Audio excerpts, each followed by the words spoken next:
마법의 사과. 어느 나라 왕의 외동딸이 병들어 자리에 눕게 되었다. 전국에서 수많은 의사들이 몰려와 병을 고쳐보려 했지만 소용이 없었다. 세상에 둘도 없는 신통한 약을 먹이지 않으면 소생이 불가능하다는 것이었다.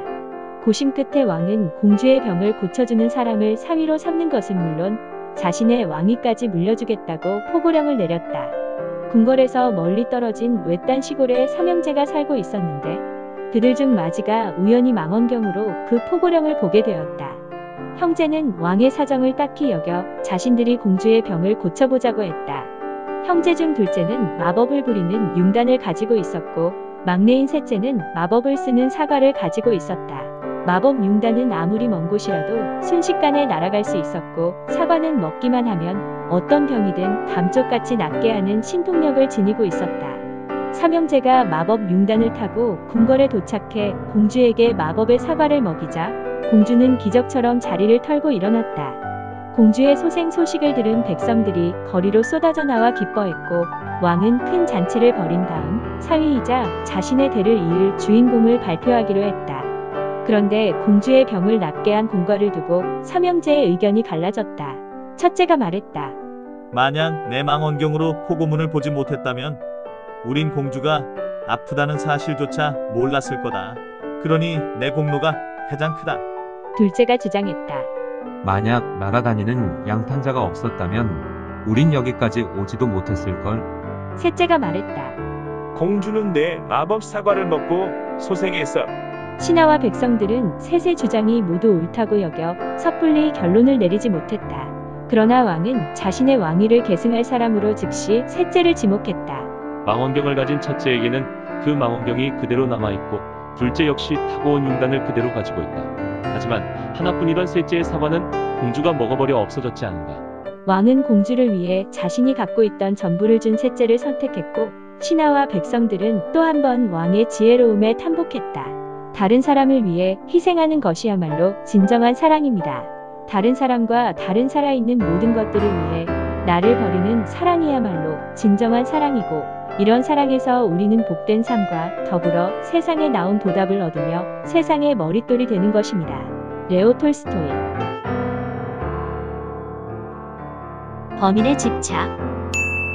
장사를 해서 큰돈을 번 3명의 상인이 예루살렘에 도착했다.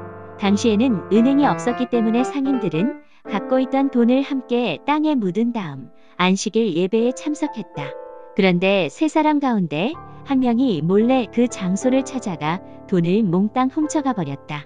3사람은 서로를 범인으로 의심하며 반목하다가 결국 솔로몬 왕을 찾아갔다. 저희 가운데 누가 범인인지 밝혀주십시오. 사연을 듣고 난 솔로몬이 말했다.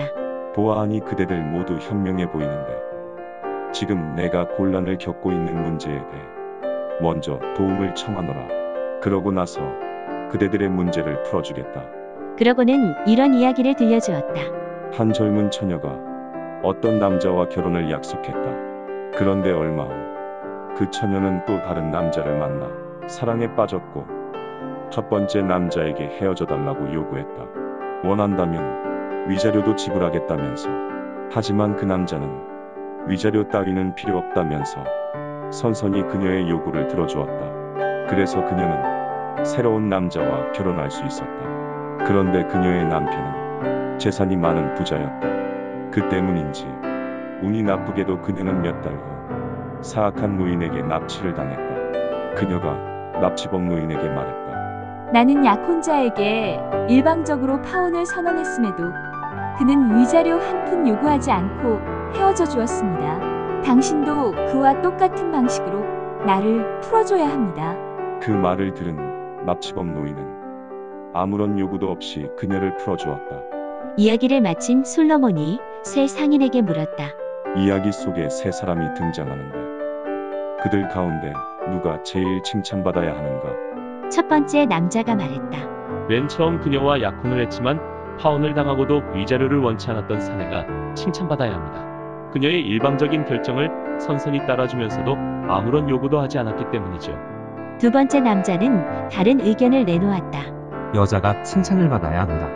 그녀는 용기를 내어 첫 번째 남자와의 약혼을 파기하고 진정한 사랑을 찾아갔습니다. 그런데 세 번째 남자는 확실한 주장을 펴지 못했다. 이야기가 뒤죽박죽이라 종잡을 수가 없습니다. 돈을 노리던 납치범인 인질의 말 몇 마디에 순순히 풀어주다니 도무지 납득이 가지 않습니다. 이에 솔로몬이 세 번째 남자를 가리키며 큰 소리로 말했다. 너야말로 돈을 훔쳐간 범인이구나. 세 사람이 어리둥절한 표정을 짓고 있는데 솔로몬이 그 이유를 설명해 주었다.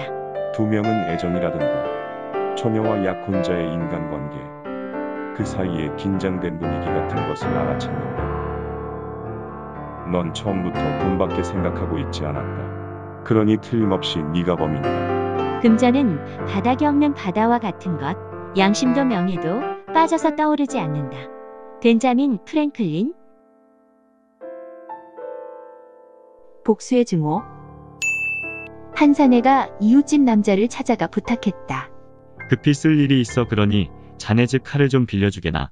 그런데 이웃집 남자는 싫다고 딱 잘라 거절했다.